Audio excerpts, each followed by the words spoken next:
अस्सलाम वालेकुम एवरीवन। जैसे कि हमने पार्ट 1 और पार्ट 2 में biomechanics of knee joint discuss किया था, आज हम biomechanics of knee joint part 3 discuss करेंगे।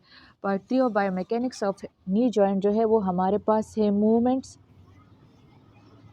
On knee joint, movements on knee joint कि हमारे पास जो नी जॉइंट है, जो नी कम्प्लेक्स है, नी जॉइंट कम्प्लेक्स है, जो बना है हमारे पास पेटुलोफीमोरल जॉइंट से एंड टिबियोफीमोरल जॉइंट से। तो इसमें हमारे पास कौन कौन सी मूवमेंट्स आ सकते हैं? तो हमारे पास जो बेसिक मूवमेंट्स है वो है, हमारे पास फ्लेक्शन है, एक्सटेंशन है, internal rotation, external rotation, abduction और एडक्शन है।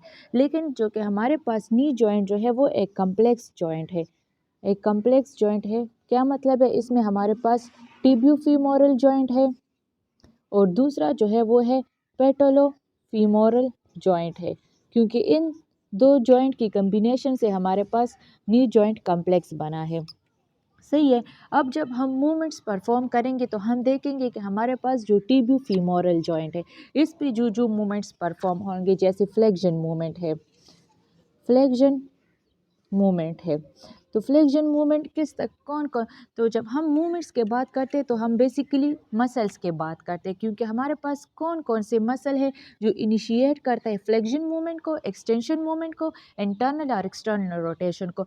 जब हम फ्लेक्शन मूवमेंट्स के बात करते हैं कि हमारे पास फ्लेक्शन मूवमेंट है और वो इनिशिएट होता है, तो जो मसल्स है वो हमारे पास डायनामिक स्टेबलाइजर है, वो क्या करते हैं, वो मूवमेंट्स को इनिशिएट करते हैं।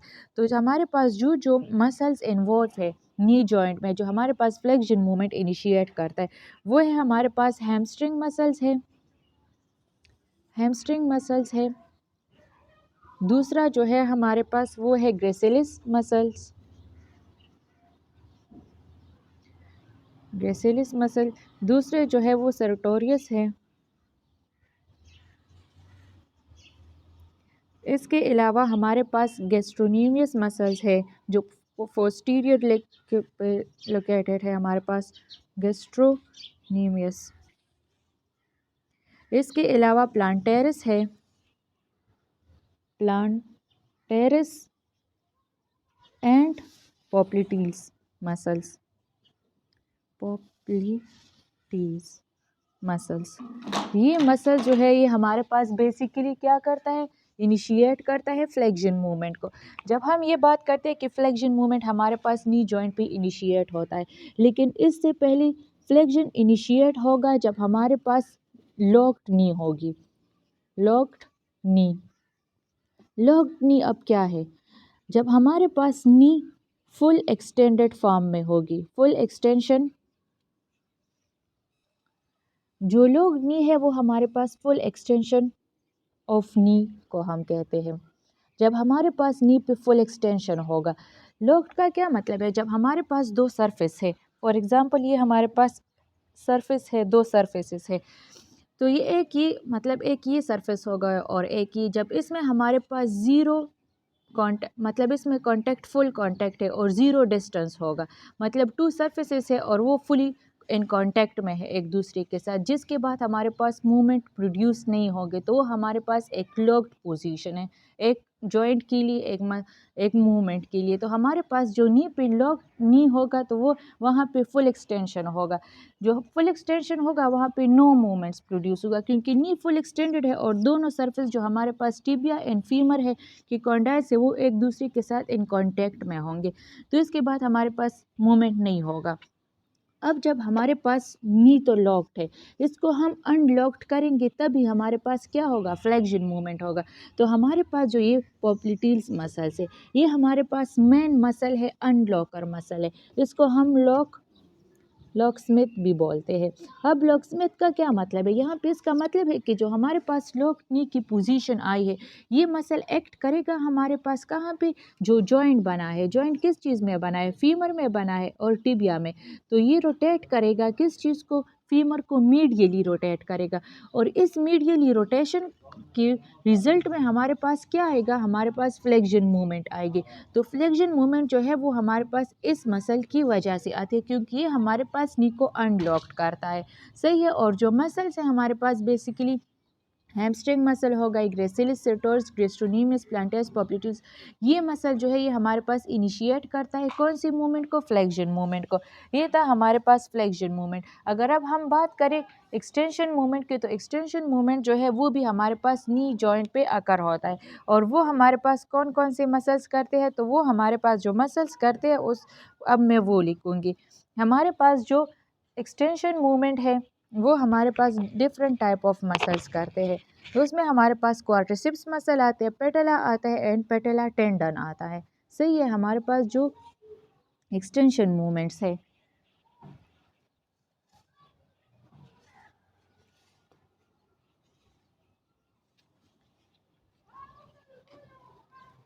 जो हमारे पास एक्सटेंशन मूवमेंट है, एक्सटेंशन मूवमेंट अब कौन सा मूवमेंट है, जब एक्सटेंशन वो मूवमेंट है हमारे पास, वो जो हम मूवमेंट परफॉर्म करते हैं एक्सटेंशन मूवमेंट, तो वो हमारे पास मसल की वजह से आता है। एक्सटेंशन में हमारे पास जो है एंगल इंक्रीज होता है। जब हमारे पास एंगल इंक्रीज होगा बिटवीन टू स्ट्रक्चर्स, तो हम कहते हैं कि हमारे पास एक्सटेंशन मूवमेंट है। अब हमारे पास जो एक्सटेंशन वजन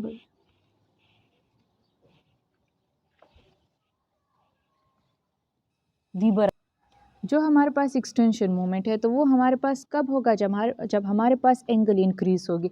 अब जब हमारे पास जो मेन एक्सटेंसर्स मसल्स है वो हमारे पास क्वाड्स मसल्स है, जो हमारे पास क्वाड्रिसेप्स मसल्स है,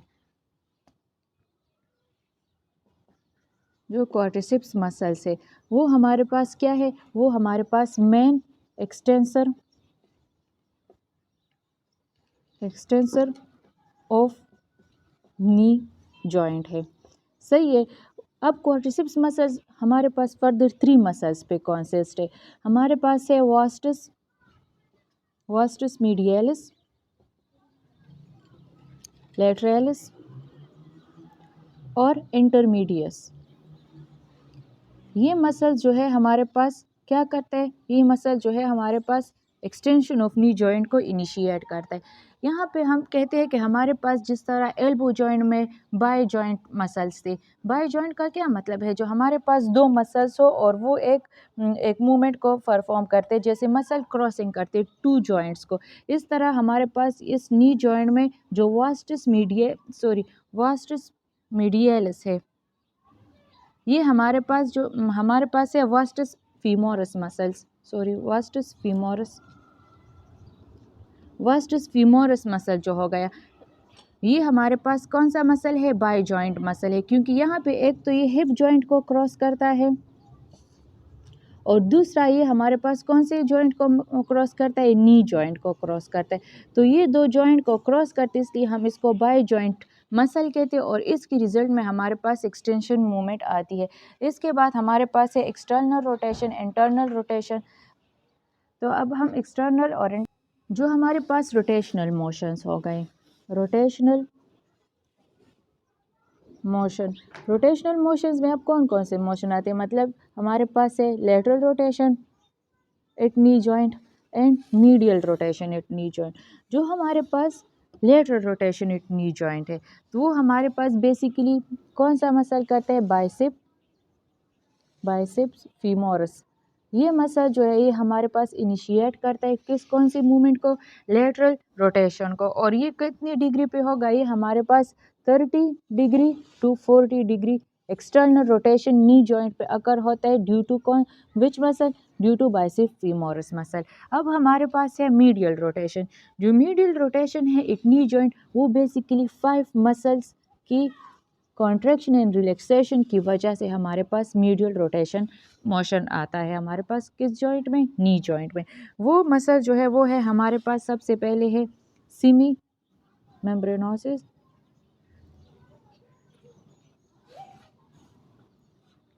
दूसरा है हमारे पास सीमी टेंडनोसिस,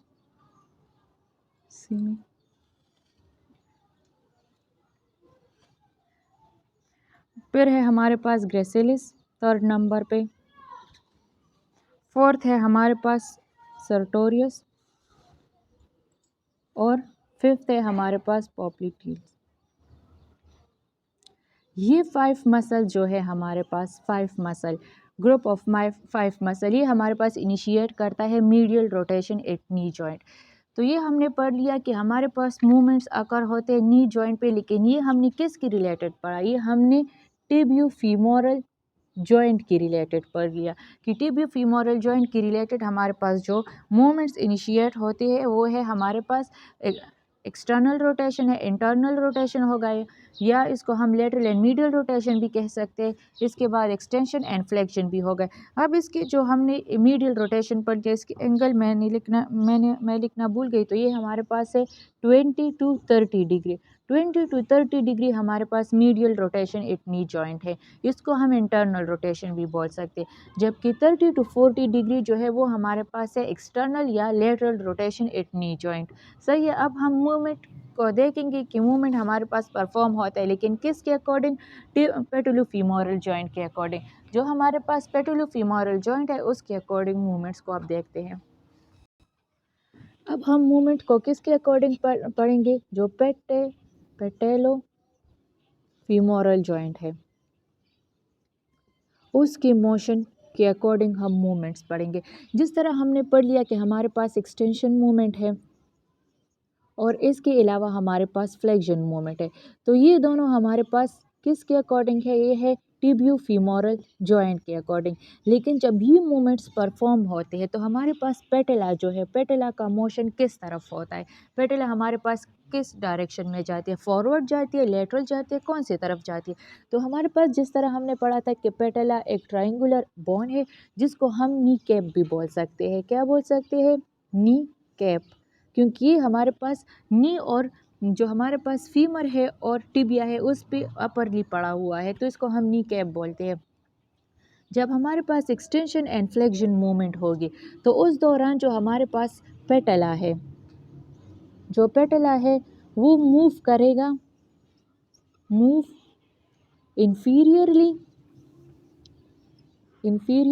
एंड सुपीरियरली। ये हमारे पास किस डायरेक्शन में मूवमेंट करेगा, इंफीरियरली एंड सुपीरियरली हमारे पास मूवमेंट करेगा।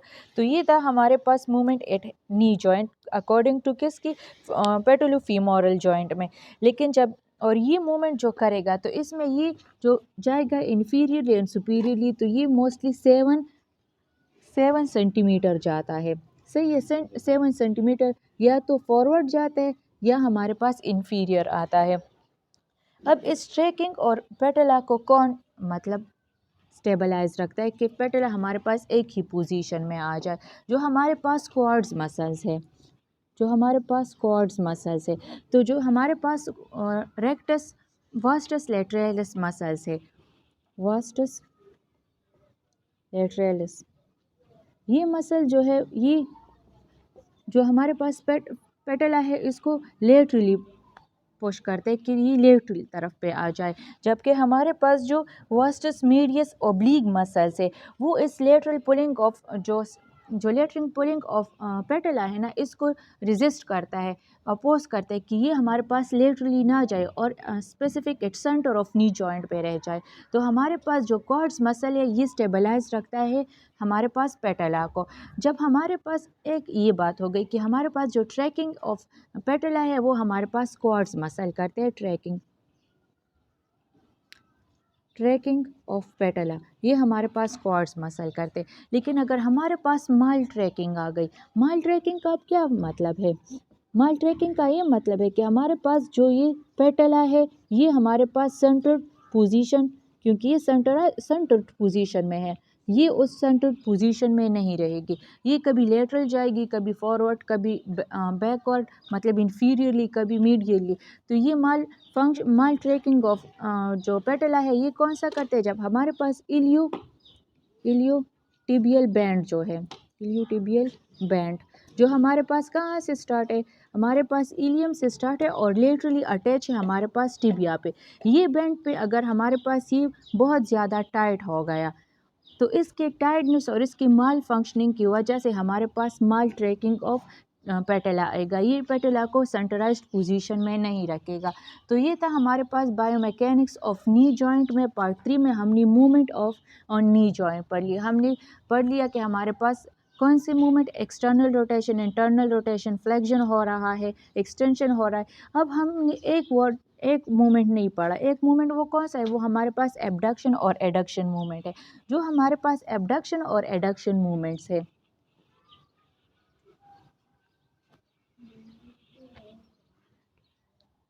हमारे पास जो एडक्शन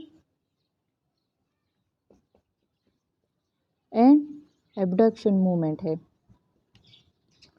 ये हमारे पास पैसिवली, जो पैसिवली है ना, पैसिवली लेस परफॉर्म्ड होते हैं या स्मॉल और लेस परफॉर्म्ड होते हैं। ये खुद बहुत जो है बहुत कम परफॉर्म्ड हमारे पास नी जॉइंट पे होते हैं। एक एडक्शन एंड एबडक्शन ये खुद बहुत जो पैसिवली हम किसको कहते हैं, जो अपने बलबूते पे मतलब अकर हो जाए, तो ये हमारे पास बहुत कम परफॉर्म्ड होते हैं। लेकिन अगर हम इसको एक्टिवली परफॉर्म करें, एक्टिवली का क्या मतलब है, एक्टिवली का मतलब है अगर हम इसको एक्सटर्नल फोर्स के थ्रू ये मूवमेंट इनिशिएट करें, एबडक्शन और एडक्शन को, अगर या कोई फिजियोथेरेपिस्ट इसको इनिशिएट करे या कोई बाहर से कोई और एजेंट या कोई मशीन के थ्रू हम ये मूवमेंट परफॉर्म करें, तो ये मूवमेंट जब हमारे पास परफॉर्म होगा तो इस मूवमेंट को जो हमारे पास मसल्स है, ये हमारे पास फीमर है, ये टिबिया है, तो ये लेटरल और मीडियल मसल जो है, इस लेटरल और मीडियल मसल की कॉन्ट्रैक्शन की वजह से ये एक्सटर्नल एक्टिवली मोशन एबडक्शन और एडक्शन जो है वो हमारे पास रेजिस्ट होगा कि ये मूवमेंट हमारे पास परफॉर्म ना हो जाए। तो जिसमें हमारे पास मोस्टली मसल जो है वो हैमस्ट्रिंग मसल्स और इसके अलावा क्वार्टरसिप्स, टेंसर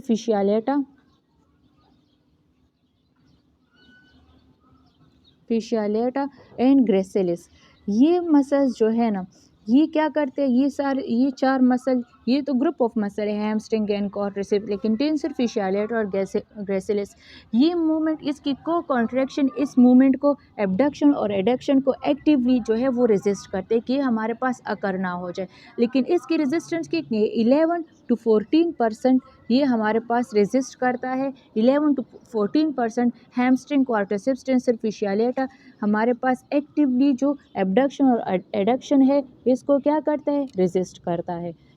और पैसिवली हमारे पास बहुत कम अमाउंट में ये मूवमेंट एबडक्शन और एडक्शन जो है वो नी जॉइंट पे अकर होता है। तो ये था हमारे पास बायोमैकेनिक्स ऑफ नी जॉइंट की पार्ट 3, जिसमें हमने मूवमेंट ऑफ नी जॉइंट पढ़ लिया। पार्ट 4 में हम जो लोड ऑन नी जॉइंट पढ़ेंगे।